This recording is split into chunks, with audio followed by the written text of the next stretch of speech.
Hey, so here we are in the epicenter of American capitalism, here at the corner of Wall Street and Nassau, where the New York Stock Exchange is. Behind us, we're actually on the steps of Federal Hall, which is where George Washington was inaugurated. Pretty cool place. Pretty cool, pretty cold. Here with my colleague Grayson Roze at a very chilly December morning. Yeah. But excited to go to the floor of the New York Stock Exchange. Sit down with Jay Woods. Jay is one of the executive floor governors.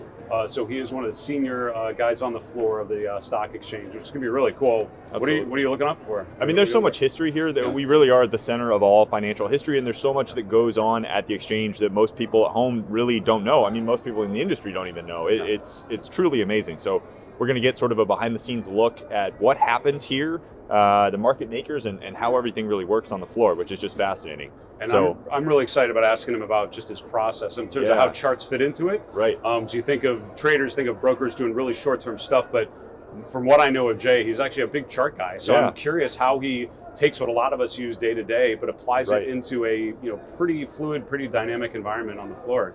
Yeah. So should be pretty cool. Let's get in there.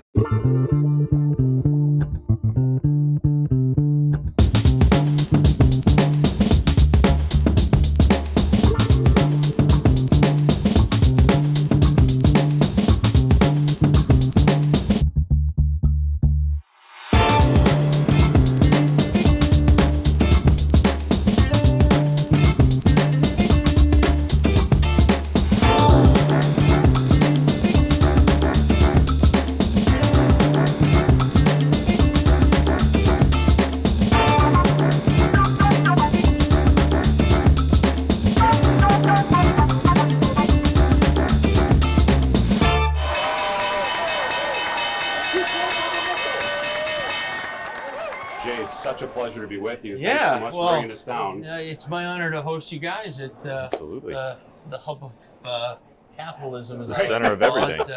It's a great place to work. I've been here for 27 years, and wow. you never know what you're going to get from day to day. And having you here and doing this is a first for me, so I'm excited. Yeah. Well, we've talked about. I mean, we're really excited to sit down with you. We're excited to share with our viewers what the experience is on the floor of the exchange, and particularly how your roles evolved over time, and then in particular how you look at charts, how that fits into your thinking about what you do. Well, let's since we're under the bell podium, let's talk about the New York Stock Exchange first. Please, please. I've been here for 27 years. I started in the business as an intern with a small operation on a trading desk, answering the phone, yelling and screaming across a busy trading floor, and it was euphoric. I got the rush, the buzz for trading. Not many people know this, but I was charting stocks since I was 8 years old. I have an uncle, a rather famous uncle in this world, Ralph Acampor. You may have heard of him. Of course, who had me charting stock charts of IBM and GM as an 8-year-old, and it never really took. I understood it, but it wasn't until I got that intern experience that I fell in love with the industry and trading. And so I got away from the analytical and into the trading aspect, but it was the charting that built the foundation for what made me become a successful trader and how I use it today. But where we are right now, in another 15 minutes we can't stand here. We're gonna have to move. We're here before the opening. Right. And this is an amazing place. The CEO or the distinguished guest who gets to ring this bell will come. They'll meet here. They'll have their nice photo op. They'll ring the bell. Sometimes they'll go right to CNBC, which is behind us. So it's a big event, and every day that bell to us is it's our go time. We're Pavlovian in how we respond to this bell. I don't get to sit here and watch exactly all the festivities and clap. I'm in the heat of battle. It's that 9:30 opening where the brokers come to me. My role here is as a market maker. So what exactly does the market maker do? We're responsible for the trading in a select group of stocks. So anyone who wants to buy, say, IBM will have to come to my firm here at IMC, and they'll go to the market maker, or buy shares of the New York Stock Exchange, their parent company ICE, which I'm the market maker for. They'll come to me, and we will negotiate that first trade. So it can get a little chaotic at times, especially if there's news in one of the stocks. And it's my job to make sure buyers and sellers are represented, and we price the stock accordingly. Once we do that, we open the stock at 9:30, so I hear that bell, we have to go.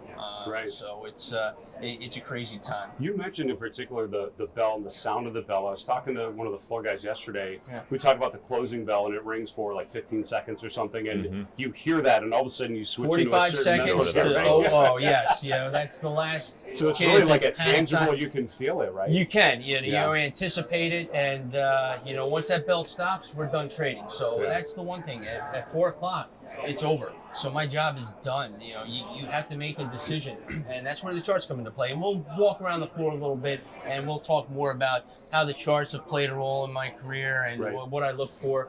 I do have a CMT like you, and I'm very proud of that.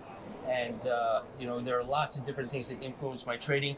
Some new indicators I'm learning about, and some old standbys that I use all the time. But as we're getting closer to the bell, I think we're going to have to move from this location. All right, Sure. And let's go to where I trade. Perfect. And I'll show you what I do and how I set up. And, All right, we'll let's from go. there. Great. There we go.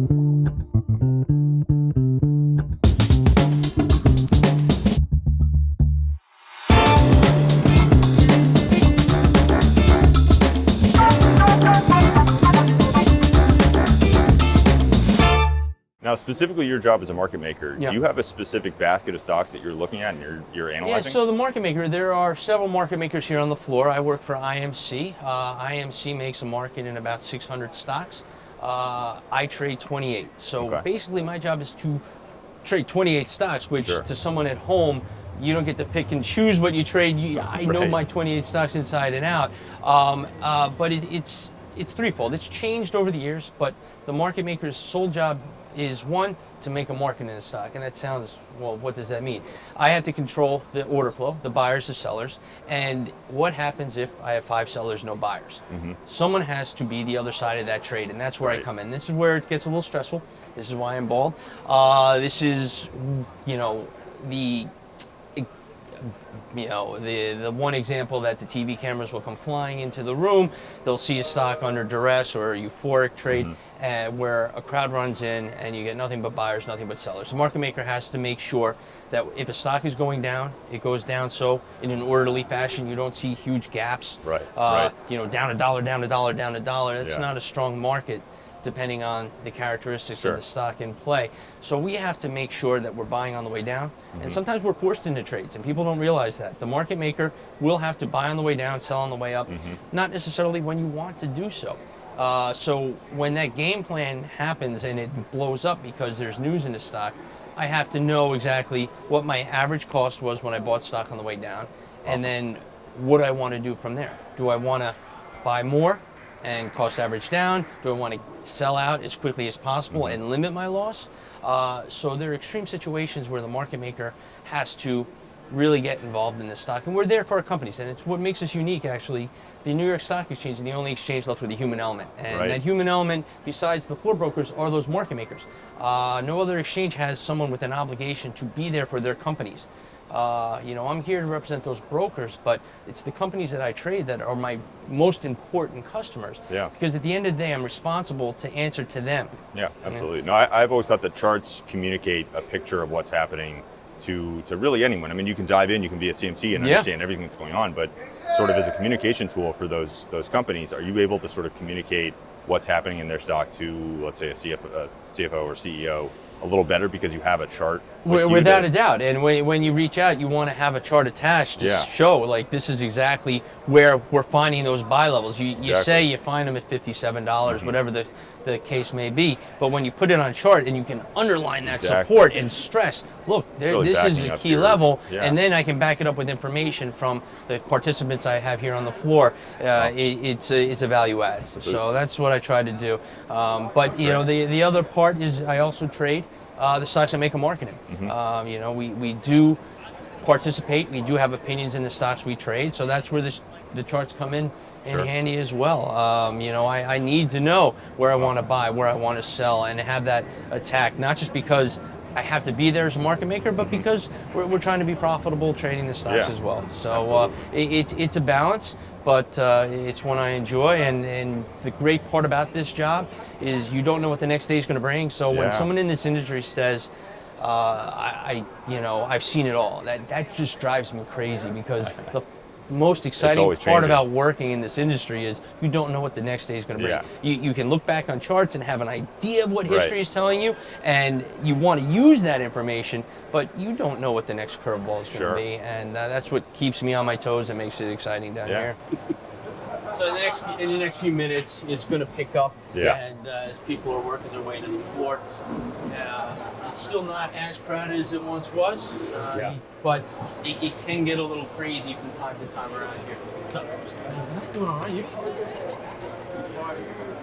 what's going on? Can you talk about the logic of how stocks are assigned to different posts? Because it's not by industry; it's sort of not alphabetically, or it's sort of. Actually, stocks, we compete to win listings. So when a company goes public, they have a choice to make. First, what exchange do we choose? And obviously, we want them to choose a New York Stock Exchange and the human element. And you choose a New York Stock Exchange, you get this building, this iconic building that's been here since 1903.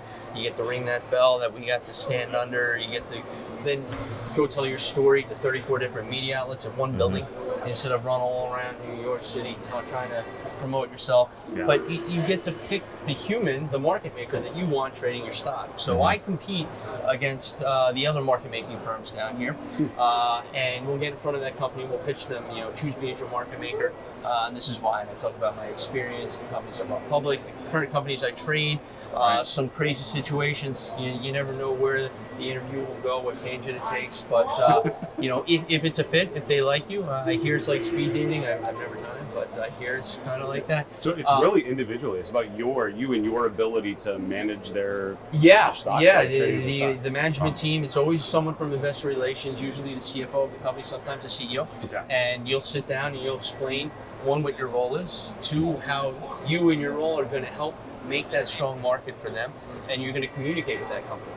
Because once that company picks you, now you're that market maker. My firm's been trading IBM since the day I've been here, since before that. I don't know how IBM chose my firm, which was, has morphed over the years. But I can tell you about the last 10 listings I've won and how they chose me. So it is a process, and then once you become their market maker, you're their market maker for as long as the relationship is strong. And thankfully, does that ever change? I mean, do they jump? It's changed. The exchanges do battle each other. I know.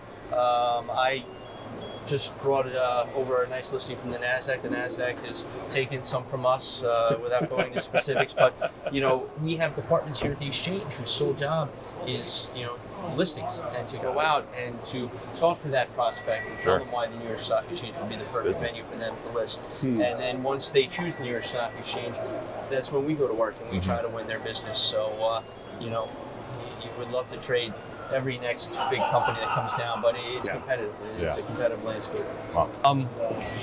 As I said, this is a large TV studio, 34 different media outlets telling everybody what's going on, the biggest stories of the day, what's moving the markets. CNBC being, the focal point. Jim Cramer on live as we speak, one of the best. The crowd's going to come here. We're about to ring that bell, so I'm going to go to my trading post and make sure everything's running orderly. Right over this way.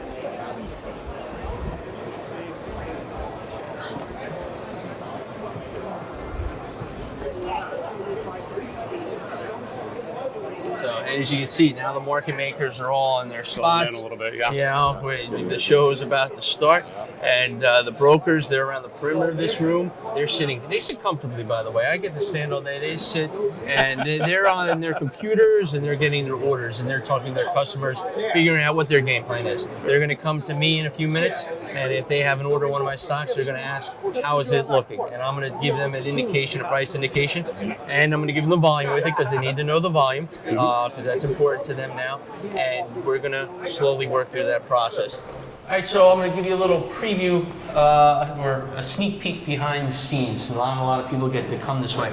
These are the steps that take you to the opening bell podium or closing bell, depending on time. And if you're lucky enough to be on that podium, you get to sign this wall here at the New York Stock Exchange. So on this wall, you will see some very famous names, some names you may not know, but you'll definitely notice some of the companies, whether it's a Coca-Cola or Bill.com that rang the bell today. Right. You get to put your name in the walls of history here at the NYSE. Where we're going now is the old visitor gallery, and we'll get a view from up above the trading floor. Ah, perfect. And we can chat up there. This is pre 9/11. Got it.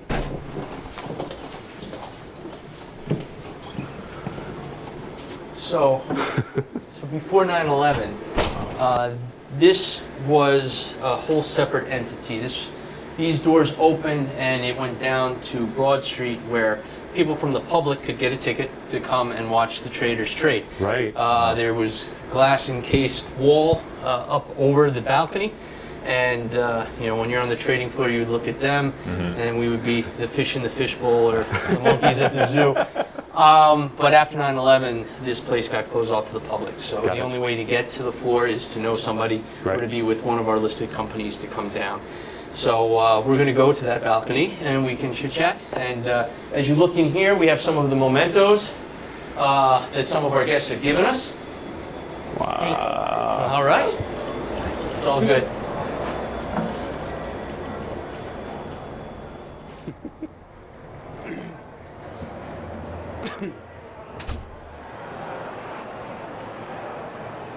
Can you give an example of where something went wrong, where you had a tough time, a trade that was difficult, or a day that was difficult to manage, and how did you deal with that? How did you kind of get through that?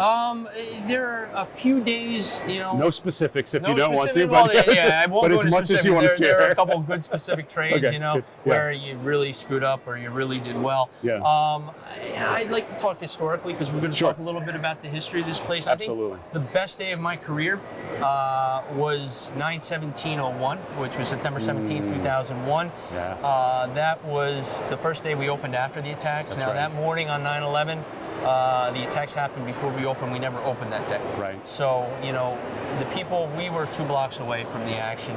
And it was a day we all have our own stories of how we got out of the building, what we saw, who we were with, how did we get home. And there was 4 days the market was closed. The longest stretch since, I think, World War II that the stock market was closed. We don't like to close more than a day. 2 days in a row is a no-no. So coming back into this building, seeing the people, knowing the market was going to be down, I think it was down 6.6% that day. Yeah. As a market maker, you're going to be under stress, you're going to be under duress, you're going to lose money. Right. But my firm, which was Goldman Sachs at the time, we had a big meeting with our leadership here on the floor, and no one was worried about a P&L. It was all about the people, making a strong market, being there for our listed companies, being there for the people that all had their own stories that day. Yeah. But more than anything, being the face of capitalism and the face, of the country. All eyes were on that opening bell that day. We had politicians from both sides of the aisle come ring that bell. The first responders. There was a giant American flag draped across these pillars behind us for forever. So being able to be a part of that, part of American history, financial history at least, pretty powerful. with this great group of people, was probably the most amazing day. And yes, we lost money that day, and no one will remembers the P&L or should. I think we all do because that's how we're trained. But that was the one day.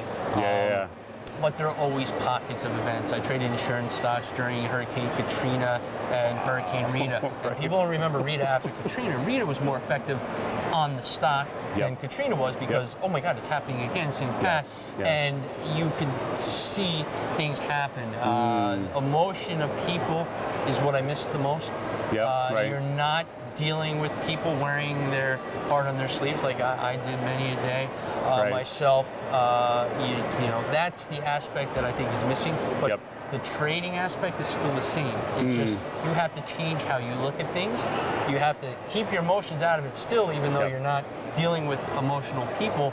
There are people behind these algorithms. There are people behind these programs who are emotional. The person losing money or making money is upset or euphoric.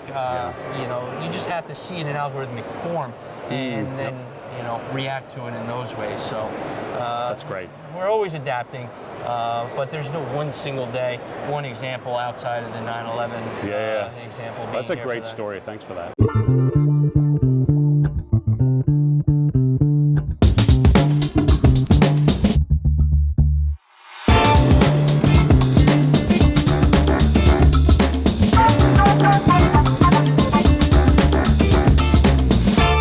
This is our founding document, the Buttonwood Agreement.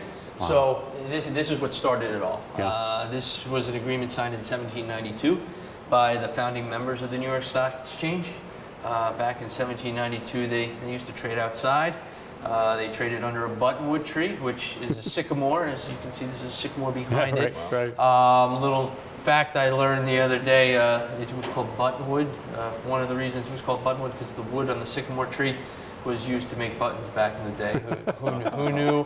Can't verify 100% accuracy on that, but it's a great story nonetheless. Sure. But this is important for many reasons. It set basically the guidelines for what we have today.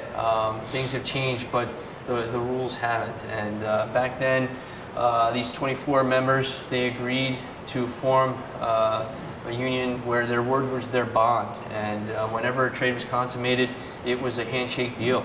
And if you said you bought and I said I sold, it was basically a deal based on our word. And if someone broke their word, they would be kicked out of the membership. So we like to highlight this here at the exchange. I know John Astor is one of the 24 members who signed this. You can go to Investopedia or your Google and find out a lot more information than I can tell you here, but we take great pride on having this document front and center for our guests to see because it is still relevant today, 227 years later. Yeah. Wow. What can you tell us about? I mean, it's interesting. It was designed as a membership, sort of like they all come together as members, and it's funny that as the New York Stock Exchange grew, that idea of the membership continued, right? I mean, that was sort of the way it was structured. I mean, these were the first broker-dealers of their time. They basically executed trades on behalf of their clientele, and they had a fixed commission, which was part of the agreement that they would trade, and that commission was a flat commission. In order to actually execute that trade, you had to use these members. Now, as we grew, the membership grew to 1,366 members, and each membership the members had what was known as seats. So you would buy a seat to trade on the exchange. Now, not everyone owned a seat. People would own a seat and then lease them out. I was on a lease for years. I never owned a seat. But in 2005, the membership ended as we went to a publicly traded company. And so there are no longer seats. There's a fee you have to pay to trade on the exchange, but the membership as it once was is no longer the same as it is today. Right. So now the Buttonwood tree is no longer on Wall Street. Yeah, right. It didn't stand the test of time. It came down in a storm, but the Buttonwood tree was 100 yards from here. This exchange is the third interior exchange because it was under the Buttonwood tree.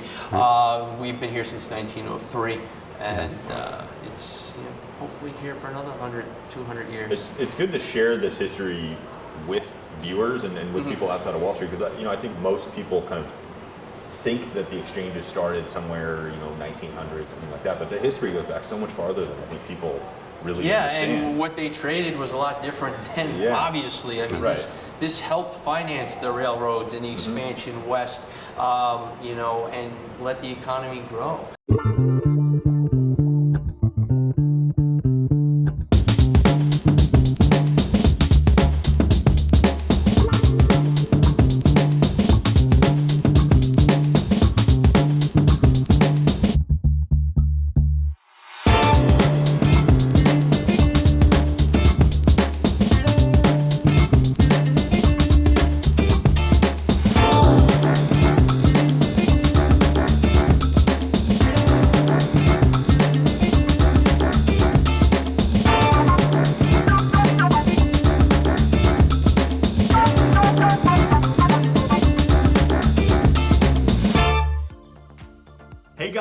Grayson Roze here with StockCharts.com. Thank you so much for watching. I hope you enjoyed this video.